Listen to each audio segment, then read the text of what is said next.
বিএনপির চেয়ারপারসন সাবেক প্রধানমন্ত্রী বেগম খালেদা জিয়াকে সর্বশেষ প্রকাশ্যে দেখা গিয়েছিল ঢাকা সেনানিবাসের সেনাকুঞ্জে আয়োজিত সশস্ত্র বাহিনী দিবসের অনুষ্ঠানে।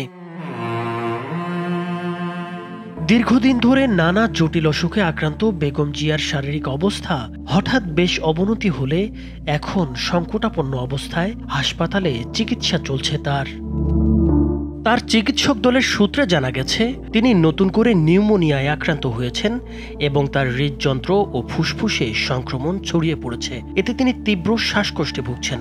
প্রায় ৮০ বছর বয়সী এই নেত্রী দীর্ঘদিন ধরে লিভার সিরোসিস, কিডনি জটিলতা, হৃদরোগ, ডায়াবেটিস ও আর্থাইটিস সহ একাধিক দীর্ঘমেয়াদী রোগে আক্রান্ত।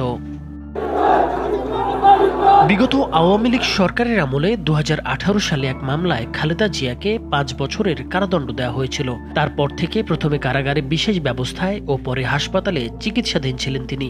পরে করোনা মহামারীর সময় নির্বাহী আদেশে নিজ বাসায় থাকা এবং বিদেশে যেতে পারবেন না এমন শর্তে তাকে মুক্তি দেওয়া হলে তিনি গুলশানের বাসায় উঠেছিলেন।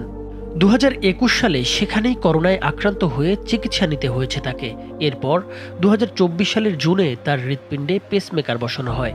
তখনও তিনি হার্ট, কিডনি ও লিভার সহ বিভিন্ন ধরনের রোগে ভুগছিলেন, যা তার শারীরিক অবস্থাকে জটিল করে তুলেছিল। এর আগে থেকেই খালেদা জিয়ার হার্টে ৩টি ব্লক ছিল। আগে একটা রিংও বসানো হয়েছিল। এছাড়া ২০২৪ সালের জুনে পোর্টো সিস্টেমেটিক অ্যানেস্টোমোসির মাধ্যমে বিদেশ থেকে ডাক্তার এনে তার লিভারের চিকিৎসা দেওয়া হয়। সে সময় উন্নত চিকিৎসার জন্য তাকে বিদেশ নেয়ার অনুমতির জন্য পরিবারের পক্ষ থেকে বারবার আবেদন করা হলেও আওয়ামী লীগ সরকার সাড়া দেয়নি। তবে গণ অভ্যুত্থানের মুখে শেখ হাসিনা সরকারের পতনের পর গত জানুয়ারি মাসে চিকিৎসার জন্য লন্ডন গিয়েছিলেন খালেদা জিয়া।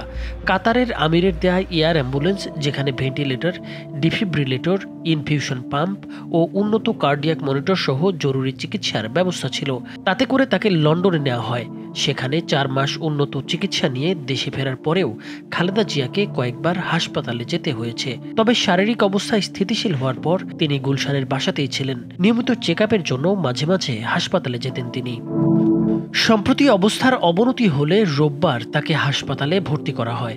বর্তমানে তিনি রাজধানীর এভারকেয়ার হাসপাতালের করোনারি কেয়ার ইউনিটে দেশি বিদেশি বিশেষজ্ঞদের সমন্বয়ে গঠিত মেডিকেল বোর্ডের অধীনে চিকিৎসাধীন রয়েছেন। গত শুক্রবার বিএনপির কেন্দ্রীয় কার্যালয়ের সামনে জুমার নামাজ শেষে দোয়া মাহফিলে দলের মহাসচিব মির্জা ফখরুল ইসলাম বলেন, খালেদা জিয়ার শারীরিক অবস্থা সংকটময়। তার দ্রুত রোগমুক্তির জন্য দোয়া করতে দেশবাসীর কাছে আহ্বান জানান তিনি। এছাড়া রাষ্ট্রপতি মোহাম্মদ শাহাবুদ্দিন এবং প্রধান উপদেষ্টা প্রফেসর ডক্টর মোহাম্মদ ইউনূসও বেগম জিয়ার আশু সুস্থতার জন্য দেশের মানুষের কাছে দোয়া চেয়েছেন। সারা দেশের জনগণের কাছে বাদ জুমা আমরা দোয়া চেয়েছিলাম। গত ৩ নভেম্বর বিএনপি আসন্ন সংসদ নির্বাচনের জন্য ২৩৭ আসনে প্রার্থীদের তালিকা প্রকাশ করে। সেখানে ৩টি আসনে প্রার্থী হিসেবে খালেদা জিয়ার নাম ঘোষণা করা হলে কর্মী সমর্থকদের মধ্যে তা উচ্ছ্বাস তৈরি করেছিল। কিন্তু হঠাৎ করে তার শারীরিক অবস্থার অবনতির পর এখন বিএনপির ভেতরে ও বাইরে উদ্বেগ বিরাজ করছে। মজলুম নেত্রী বেগম খালেদা জিয়া জীবন সংকটাপন্ন এই অবস্থার মধ্যে আছেন। তবে গতকালের চেয়ে ডাক্তার যা বললেন একটু ভালোর দিকে আছেন। আপনারা দোয়া করবেন আল্লাহ যেন ওনাকে হায়াত দারাজ করেন। রাজনীতিতে বেগম খালেদা জিয়া এক অদম্য, আপোষহীন ও দূরদর্শী নেতৃত্বের প্রতীক হিসেবে পরিচিত। সামরিক শাসনের বিরুদ্ধে গণতন্ত্র পুনরুদ্ধারের আন্দোলনে তার সংকল্প তাকে আপোষহীন নেত্রী হিসেবে স্বীকৃতি এনে দেয়। 3 বারের প্রধানমন্ত্রী হিসেবে তিনি বাধ্যতামূলক বিনামূল্যে প্রাথমিক শিক্ষা, মেয়েদের জন্য 10ম শ্রেণী পর্যন্ত ফ্রি টিউশন, শিক্ষার্থী উপবৃত্তি এবং সরকারি চাকরিতে বয়সসীমা বৃদ্ধি সহ সমাজ ও শিক্ষা খাতে যুগান্তকারী সংস্কার করেছেন।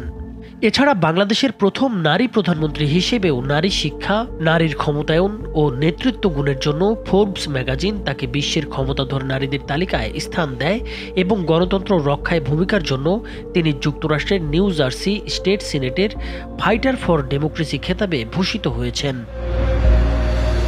নাইমুর হোসেন, মাছরাঙা টেলিভিশন।